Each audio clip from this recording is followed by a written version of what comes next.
What's going on, everybody? My name is Jake. Welcome to The Haunted Beard. So if you've been following along, I have been going through and reviewing the Alien franchise. And today I'm talking about Alien Resurrection. This is the fourth installment in the series. Came out in 1997, and this is almost a bit of a reboot type of a situation here, because obviously at the end of Alien 3, Ripley gets killed off, but they found some way to, reignite the franchise. This takes place 200 years later, where these scientists have cloned Ripley in order to bring her back to life. And I've kind of had a bit of an unusual experience with Alien Resurrection. Having just watched it again a few days ago, this was the third time I've seen the film. The first time I watched it, I remembered enjoying it actually quite a bit and having a pretty good time with it.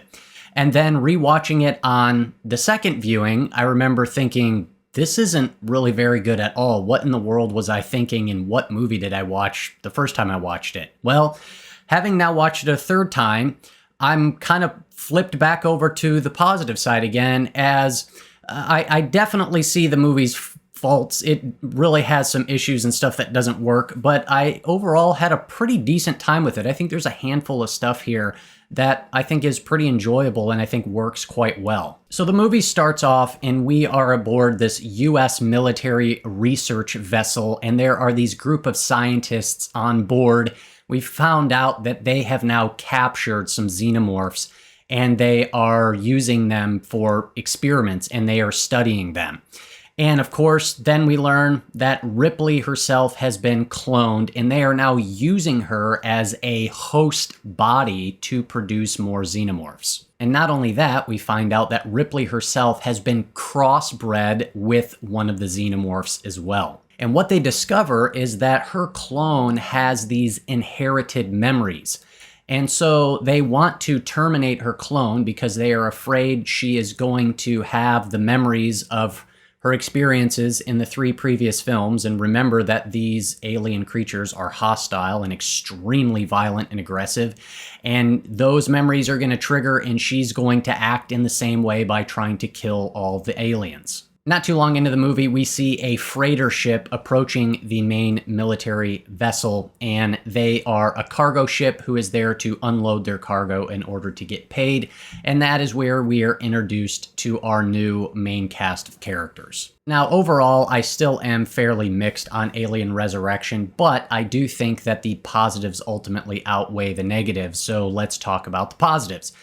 First and foremost is Brad Dourif. How can you not talk about him? I wish he had a bigger role in this movie, but the small role that he does have as one of the scientists, he's great. He kind of just steals the show in the few scenes that he's in. I wish we would have gotten more of him. He just fits that kind of mad, twisted scientist so well, and I think he's great. The one scene in particular where he is kissing the glass with the alien on the other side and the look on his face, it's just great stuff, and I just smile when I watch it because, Brad Dourif is just the man. So I really enjoy the movie anytime he is on screen. Also, I think the movie has some pretty fun kills. In particular, I like the one where one of the military guards gets liquid nitrogen and frozen, and then his arm gets basically cracked off. That's kind of fun. There's another fun one where Ripley sticks her gun up through the chest of the dead guy to shoot the alien up through his chest cavity. That's kind of a fun kill as well. So there's some fun kind of, alien violence and gore to be had here that, makes it a good time. One of the scenes, too, that I also quite like is when the aliens first escape. And the plan that they have in order to get out of the jail cell, basically, that they're in, I think is kind of brilliant, where they end up turning on one of the aliens, so it spews out the acid blood and it melts through the metal floor, and then they escape. I think that's a pretty cool idea and a pretty cool scene.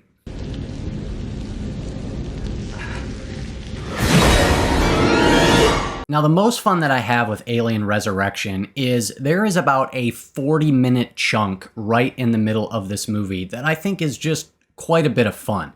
From about the 45-minute mark, kind of right when the aliens first escape and get out, all the way up to kind of about the 85-minute mark when Leland Orser has the alien bust out of his chest.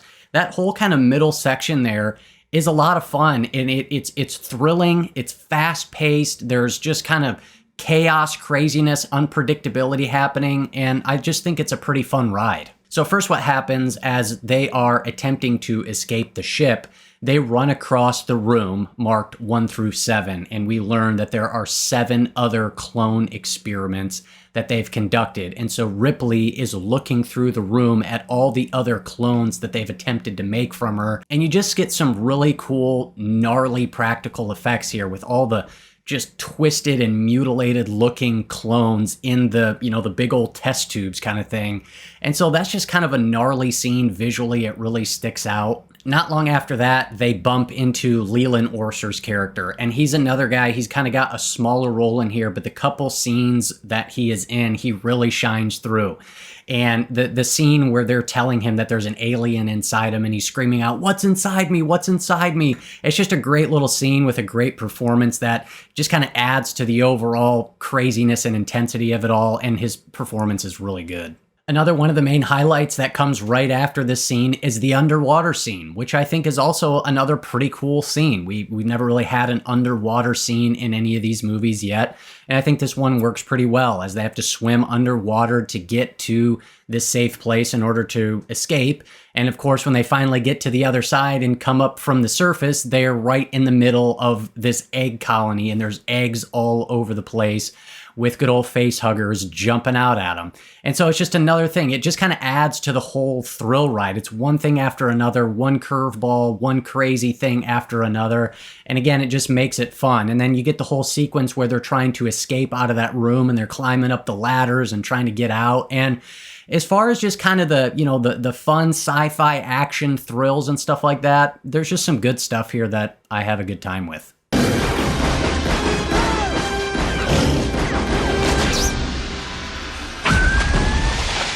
And then finally, as I mentioned just a minute ago, you get the scene where the alien busts out of Leland Orser's chest. So you get another chest buster scene, which I will never complain about. So, like I said, there's about a 40-minute chunk right in the middle of this thing that I think is quite enjoyable.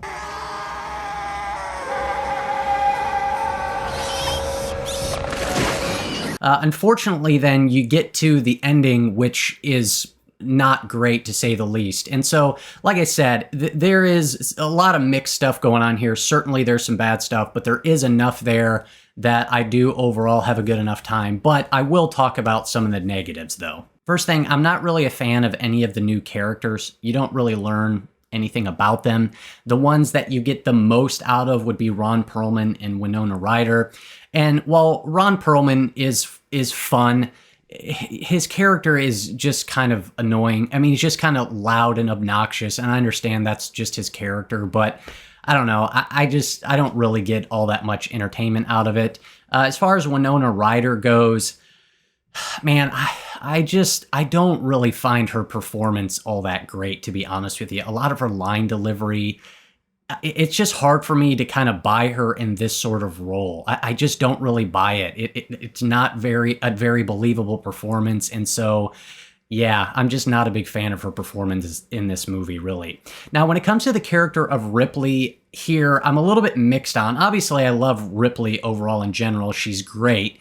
But here you get a totally kind of different type of Ripley. There are, she's still the same to a degree, but she's also different to a degree because she's a clone and she's also been crossbred with a xenomorph. And so, you don't get the typical Ripley character. It's a little bit different, so I'm kind of mixed on. I do think it's interesting, though, at least a little bit, that they introduced a bit of doubt to her character, right? One of the things that Winona Ryder is so concerned about is they don't know if they can trust her because she's part xenomorph. And so is she going to be good? Is she going to be bad? So I kind of like that element, but I guess I would rather, if I had my preference, I would rather just have regular Ripley that we've seen in the 3 other movies so far. Another thing that I'm mostly negative on is the humor. The movie's kind of silly, and I know it was written by Joss Whedon, so, that kind of fits in with his style sort of thing, but most of it to me, just doesn't really work. It's just kind of corny and silly and doesn't really fit the vibe. And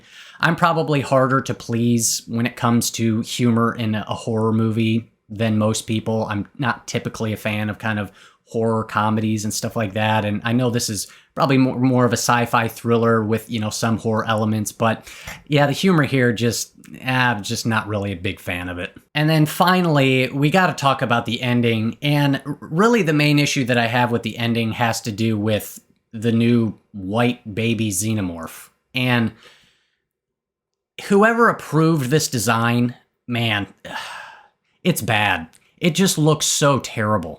And it really sucks too, because the alien creature, the original alien creature, it's like the best creature design ever. And then you get this thing and it's a total abomination. It's bad. And I understand, it's supposed to be kind of a crossbreed with some human characteristics, but it's just awful looking. It just looks so terrible. And then, the whole climactic sequence where Ripley goes into the back of the ship and it thinks she's its mother and it's licking her face and stuff. It's all just really weird and kind of gross. And then the whole thing where it gets sucked out of the little window, just the effects there all look pretty bad. The whole thing is just very silly and goofy and doesn't fit well within the rest of the film, I think, at all. So the ending is, I think, quite a bit of a letdown. But like I said, though, overall, I do think the positives outweigh the negatives, and I can have a pretty good time with kind of that middle chunk of the movie where there's just some good sci-fi action thrills to be had, and it's a pretty fun ride. So overall, for me, I'm probably going to be like a 6.5, I think, out of 10 for Alien Resurrection. So those are my thoughts. Hit me up down below. Let me know your thoughts on this one. And would love to hear from you. It's kind of an interesting one. Just there's some pretty not great stuff, but I do think there is some fun stuff in there. So would be interested in hearing your thoughts. Let me know down below. That's all I got for you. Thank you so much for watching. Up next, I'm getting to the Alien versus Predator movies. Both of these will be first time watches for me, so we'll see how it goes. I don't have too much expectations for these, but you never know. We'll see what happens. So that's up next. Thank you for watching. If you got anything out of this video, you know what to do. Go ahead and do not click that subscribe button unless you want to be haunted by the beard.